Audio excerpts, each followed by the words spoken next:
Olá, pessoal! Hoje nós vamos falar um pouquinho sobre a sinalização que nos permite transformar ondas mecânicas, o som, em um sinal celular, efetivamente, que é a sinalização da audição. E isso acontece basicamente no nosso ouvido, especialmente o ouvido interno.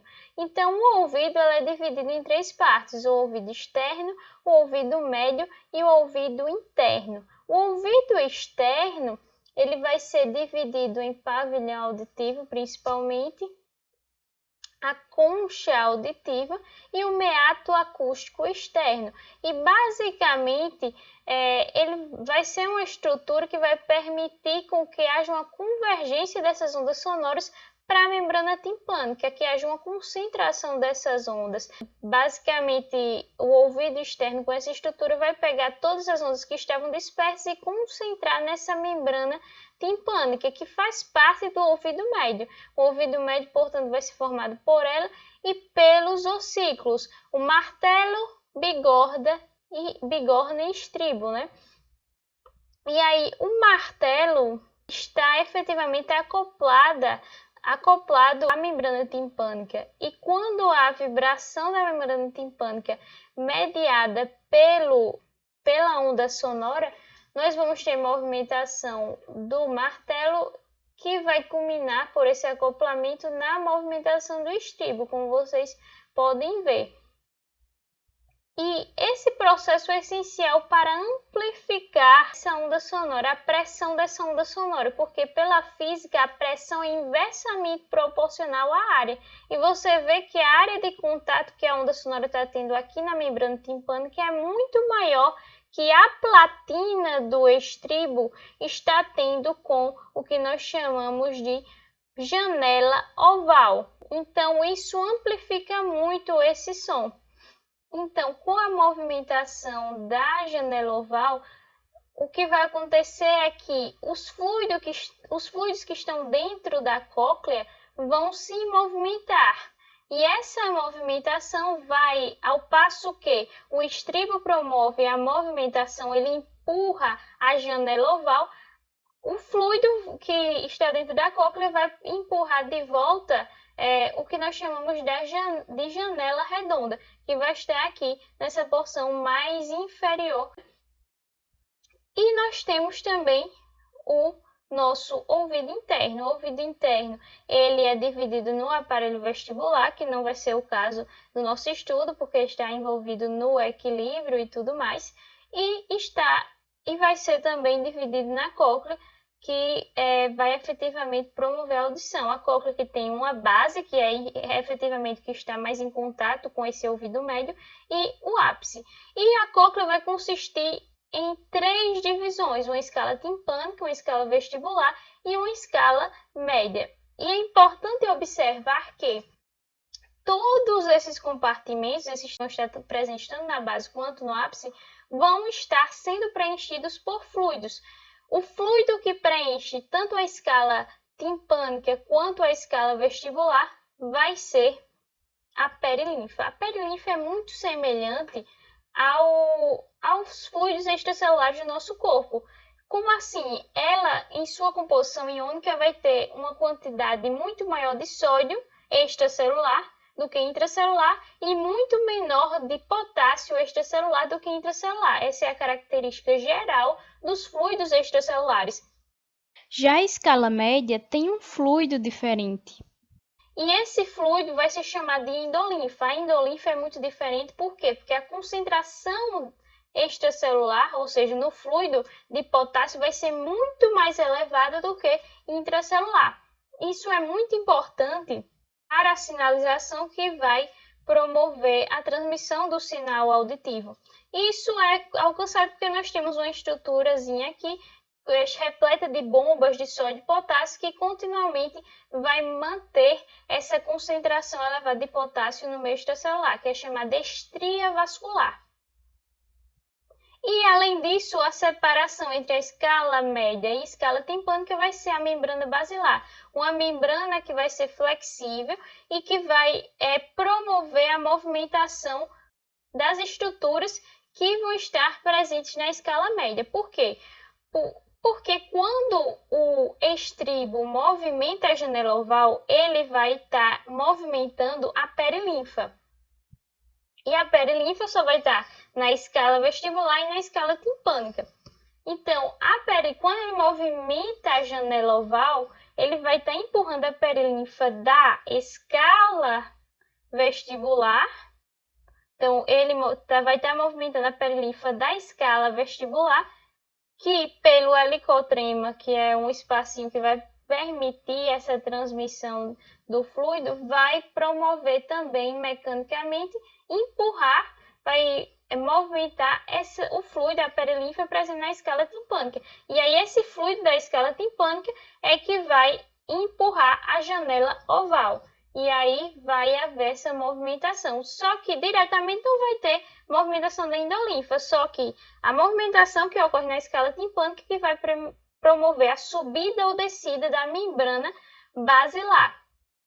Isso que efetivamente vai promover a transmissão de sinal. E a membrana basilar, ela tem uma característica muito interessante. Ela acompanha o formato de base e ápice. O ápice ele é mais largo em detrimento à base e também é mais flexível do que a base. Então, vai ser semelhante àquele sapato de mergulhador, um pé de pato, né? Como que é a característica da onda sonora, ou seja, a frequência dessa onda, que vai determinar que parte é que vai se movimentar quando houver esse estímulo. E aí, como mostra na animação, ondas sonoras de alta frequência vão movimentar a base, que, como tem alta frequência, consegue movimentar uma área mais resistente. De média frequência, a porção mais média, e de baixa frequência, vai conseguir movimentar a porção mais do ápice, uma porção mais flexível, né? E observando aqui que a cóclea é uma estrutura que como se enrola, né? E agora observando com mais cuidado a escala média, nós temos uma estrutura na escala média muito importante, que é o órgão de Corti. O órgão de Corti ele vai ser composto pelas células ciliadas, células de suporte e as fibras oriundas do nervo auditivo, que é o nervo coclear. Na verdade, o vestíbulo coclear, né, que tem sua porção vestibular e coclear, que é o 8º nervo craniano.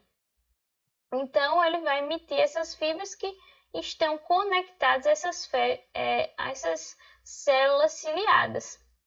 Ciliadas porque nós temos aqui esses estereocílios.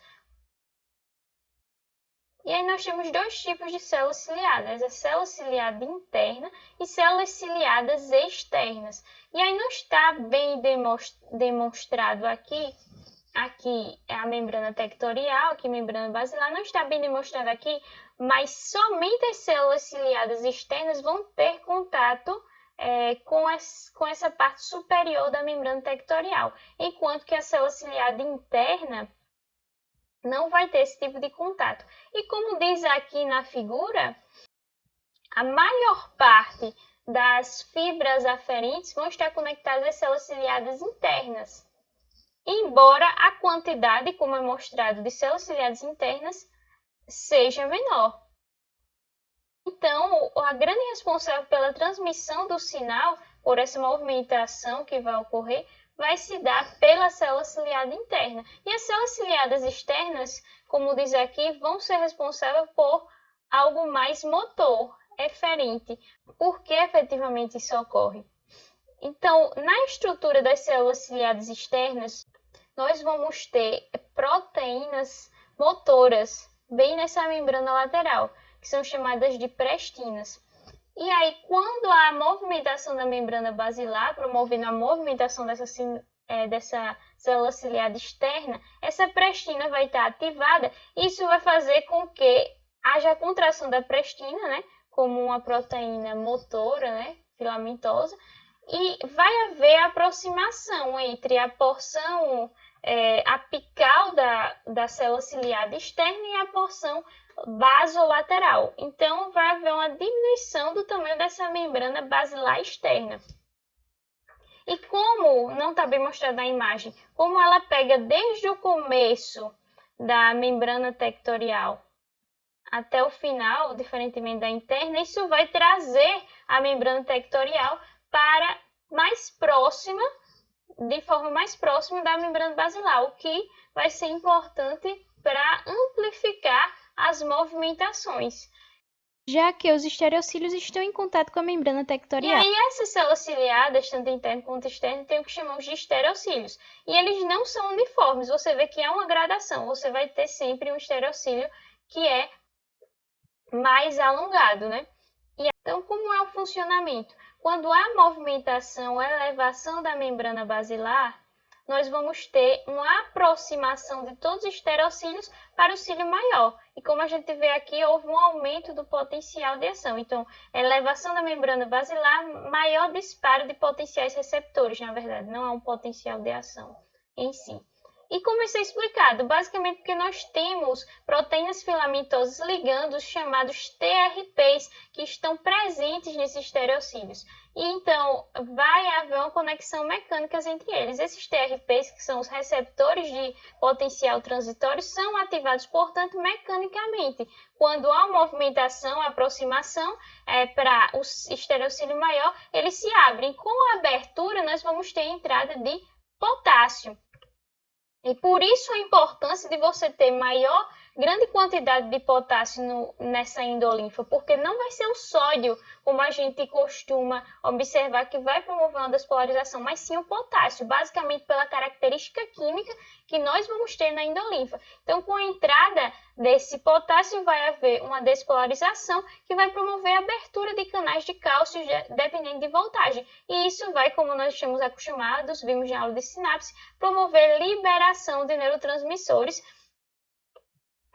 como excitatórios, como o glutamato, vendo a partir daí a transmissão de um sinal que vai ser convertido em um potencial de ação no nervo auditório, na fibra nervosa auditiva. Então, recapitulando rapidamente, a movimentação, portanto, da perilinfa, quando há todo aquele mecanismo do ouvido médio, vai promover uma movimentação da membrana basilar, e essa movimentação pode ser tanto para cima quanto para baixo, né? Se essa movimentação for para baixo, os cílios vão se afastar do maior cílio, do maior estereocílio, na verdade. E se essa movimentação for para cima, vai haver uma aproximação de todos os cílios, de todos os estereocílios para o estereocílio de maior comprimento, de maior tamanho. E aí, quando há essa aproximação, como a gente vê aqui, nós vamos ter um processo, todo esse processo vai culminar em despolarização, que já foi visto na animação. E quando há o afastamento, pelo contrário, vai ter todo um processo que vai culminar numa hiperpolarização e não vai haver a transmissão de um potencial de ação pelo nervo vestíbulo coclear. Muito obrigada por assistir e até a próxima aula.